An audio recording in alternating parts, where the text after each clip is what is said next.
Karon ang akong i-share mga igsoon ay tungod sa pagpasaylo sa atong mga sala. Akong i-share mga igsoon nga pulong sa Ginoo na makita sa Juan kapitulo 8, bersikulo 1 hangtod sa bersikulo 11. Apan si Jesus miadto sa bungtod sa mga olibo, o sa pagkakadlaw siya miadto usab sa templo, ug ang tanang tawo nangadto kaniya, ug siya milingkod, ug iyang gipanudluan sila. Ug ngadto kaniya gipanagdala sa mga iskriba ug mga Pariseo ang usa ka babaye nga hingabtan nga nanapaw, ug ilang gipatindog siya sa taliwala. Ug miingon sila kang Hesus, magtutudlo, ining babayhana nadakpan diha gayud sa buhat sa pagpanapaw, ug diha sa kasuguan ni Moises nagsugo kanato nga ang ingon kaniya kinahanglan gayud patyon pinaagi sa pagbato. Unsa may imong ikasulti mahitungod kaniya?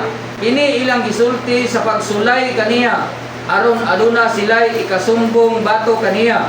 Og si Jesus mitipugo og nagsulat sa yuta pinaagi sa iyang tudlo. Og kay nagpadayon man gayud sila sa pagpangutana kaniya, siya mitul-id og niingon kanila, kinsa kaninyo ang walay sala? Maoy paunahag labay kaniyag bato. Ug unya miusab siya pati kubo, ug mipadayon sa pagsulat sa yuta pinaagi sa iyang tudlo. Apan sa pagkadungog nila niini, sila na mahawa nga nagtinagsa sugod sa labing tigulang. Og si Jesus mao na lamang ang nahibilin uban sa babae nga nagtindog sa iyang atubangan. Unya mitul-id si Jesus og niingon kaniya, babae, hain na sila. Wala ba'y nihukom kanimog silot? Wala ba'y nihukom kanimog silot? Siya mitubag, wala senyor. Og si Jesus miingon kaniya, dili usab ako muhukom kanimog silot. Lumakaw ka ug ayaw na pagpakasala. Ini nga pagtulunan mga igsoon, ako kining nagatunan. Human kita nga nakadungog sa pagwali sa maayong balita mahitungod sa atong Ginoong Kristo nga siya namatay, gilubong ug nabanhaw sa ikatulo ka adlaw. Nakadungog kita niana mga igsoon, ug diha sa atong pagpakadungog nakabaton kita pagtuo niini, ug naghinulsol kita sa atong mga sala, ug nagpabautismo kita didto sa tubig pinaagi sa pangalan ni Hesukristo. Nadawat nato ang kapasayloan sa atong mga sala. Kung dili lang kay nadawat nato ang kapasayloan sa atong mga sala, kung dili nadawat usab nato ang gasa sa Dios nga mao ang Espiritu Santo. Ug human ni ana mga igsoon, nagpadayon kita sa pagkinabuhi diha sa pagtuo sa atong Ginoong Kristo. Hallelujah. Ug diha sa nagpadayon kita sa pagtuo sa atong Ginoong Kristo, walay usa ka nato nga mupataa sa kamot nga muingon nga dili na ako makasala o dili na ako makahimog kasaypanan. Wala gyud mga igsoon.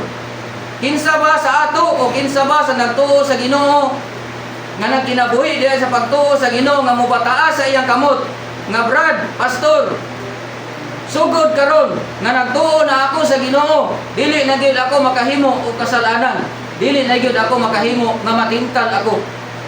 Walay usa ka nato ana nga muingon. Kay matag karon og unya muingon kita ngadto sa Ginoo, pasaylua kami sa among mga sala. Dili lang sa nanglabay nga mga kasaypanan nato, kundi dili sa manhimo pa nato.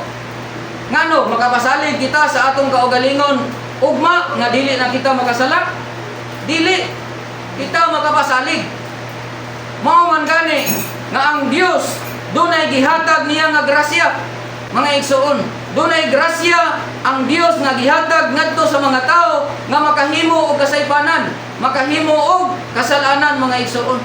Mao man gani nga usa sa mga tinun-an sa Ginoo miingon nga Ginoo, kapila man ako pasayloon ang akong igsoon? Kapito ba? Dili kapito. Kapila man di ay? Kapituan, kapito. Kung makasala ka nato ang atong igsoon pasayloon nato sa ika 490. Pero ang Ginoo, sa diha ka makasala kita sa Ginoo, 490 ra ba? Mupasaylo ang Ginoo? Dili. Bisan 490 nga naman naihap ba ni sugod sukad sa imong pagtuo sa Ginoo, naihap ba nimo imong sala? Giihap ba nimo? Oh, kada adlaw. Diba ingon ana kataas. Pero sa Ginoo, dili nato maihap ang atong mga sala. Pila na edad nimo, Sister Janet? Niabot na kag 60? Pila na kakatuig na alagad sa Ginoo? Nga nagtuo? Since birth. Nya, akong pangutana, nakasala ba ka sa Ginoo sukad sa imong pagka since birth hangtod karon? Nakahimo gyud ka kasaypanan. Pero naihap ba nimo na? Di ba wala? Wala na to maihap ang atong mga sala. Kaya ni, ginigibasa na ako karon. Nay usa ka tawo nga nasakpan nga nakasala kay nanapaw, gidala dito sa Ginoo. Gigamit pag bersikulo. Sakto man sad ang bersikulo kay gitan-aw po nako dito sumala sa balaod ni Moses, ang masakpan nga manapaw patyon pinaagi sa pagbato. Pero niingon ba Ginoo nga, oh sige, batuhanin niyo na hangtod mamatay. Unsay giingon sa Ginoo? Bisan kinsa nga way sala ninyo, mo muna pagbato aning babae. Tapos niduko ang Ginoo. Pagbalik karong hangad, asa naman ang mga tao? Babae, asa naman ang mga tao? Ingon ang Ginoo nga, na, dili sad ko muhukom nimo. Lakaw na. Lakaw. Pero unsay giingon sa Ginoo? Lakaw og ayaw na pagpakasala. Usahay tinuod ang giingon ni pastor. Na maayo kita tan-aw og sala ngadto sa ubang mga tao. Usahay gabatuon pa nato, dili tingali nato gabatuon og bato. Batuon nato pinaagi sa atong mga pulong. Maay kita mo bato o mga pulong, makakita ta sa itong mga igsoon o mga Kristohanon nga nakahimog kasaypanan. Maayo gyud kita mo bato o mga pulong, gabi natuha kita. Hallelujah. Pero ang itudlo sa Ginoo, dili usab ako muhukom kanimong silot, lakaw ug ayaw na pagpakasala. Unay gitudlo sa Ginoo mga igsoon. Ang bugtong lang nga wa makasala sa diha nga gitintal ang ato ra gyud Ginoo. Di mo mabasa na sa Hebrehanon kapitulo 4 nga sa tanang paagi gitintal pero wa nakasala. Kinsa na? Ang ato ra Ginoong Kristo. Busa ang gihatag nga grasya sa Ginoo taas kaayo. Ang Ginoo naghatag og grasya ngadto sa tanang mga tao para ang tanang mga tao nga makasala muduol diha sa trono sa grasya aron siya makakaplag og kaluoy ug makadawat og grasya. So ayaw dili nato hulaton nga ang grasya sa Ginoo mawala. Sa diha nga mawala ra ba ning grasya sa Ginoo? Samtang naa pa ang Ginoo naglingkod sa trono sa grasya, pahimusla nato mga igsoon. Ay moabot ang panahon nga ang Dios, ang atong Ginoong Kristo mulingkod dili na sa trono sa grasya kundi diha na sa trono sa paghukom. Amen. Muna samtang naapa tani sa grasya, pahimusla nato ang maong grasya nga gihatag sa Ginoo. Hallelujah. Una, pag makasala ka, kabalo ka mo sugid sa imong sala.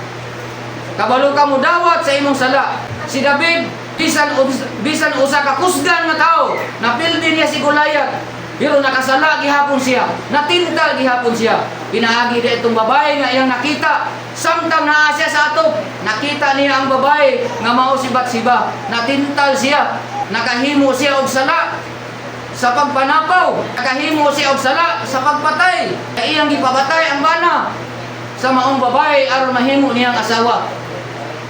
Bisan kusgan kaayo si David, pero nakahimo gyapon og kasalanan. Pero ang gihimo ni David, samtang gipaadtuan siya dito sa propeta sa Dios, gisultian siya nga mauni imong sala. Si David nagpaubos ug miingon siya, nakasala ako sa Ginoo. Muna nang iyang ampo diya sa Salmo 51, niingon siya, maluoy ka kanako Ginoo, sumala sa imong mahigugmaon nga kanulot. Muna ampo ni David diha. Dili lang si David, tanan nga mga kusgan nga tao. Kinsay pinakakusgan nga tao nga naa sa Biblia? Si Samson. Ba si Samson nakahimo gyapon sala. Giingnan siya sa diha nga nakakita siya sa babae. Ingon siya sa iyang amahan ug ginahan nga, "Kuha ka na kanako kanang babae kay ako aron mahimo kana nakong asawa." Niingon ang iyang gidikanan, "Nganong wadto ka man mangitag asawa dito sa mga walay sirkumsisyon nga na may daghang mga babae dinhi sa Israel kanang didto ka man gyud? Dili kay gusto nako kadto." Niingon gid siya, "Dili kay gusto nako kadto." So ang ginikanan, wala mahimo kay gusto niya. So di ko ba. Pero unsa nahitabo? Tungod atong iyang gusto, naluya siya, nawala iyang kusog. Kaya nga naman, ang gusto niya nga babae, dili makatabang kaniya, kung dili makadaot inoon kaniya o sa tibuok Israel. Pero si Samson, niundang ba siya sa iyang pagtuo? Samtang nag-anto siya dito, nga napriso. Nga mura gagaling siya ba dito sa kwan? Naghinay-hinay, nagampo siya sa Ginoo. Unya ang iyang kusog naghinay-hinay og balik. Naghinulsol siya diha sa iyang pag-antos. Hallelujah. Muna si Samson gihimong example diha sa mga tao nga naay pagtuo.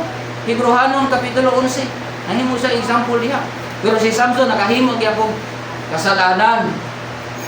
Pero gisugid niya iyang kasalanan dito sa Dios. Muna giingon ni Apostol Juan 1:9, unang Juan 1:9, kung isugid nato ang atong mga sala, siya makaturunganon nga mo pasaylo ka nato. Hallelujah. Ingon pod sa Proverbio 28 nga kung tabunan nimo imong sala, di ka muswag. Kay kana lang mga igsoon, hinaot ko nga kini nga pagtulunan nakatabang sa ako o makatabang sa inyo, makatabang sa akong pamilya.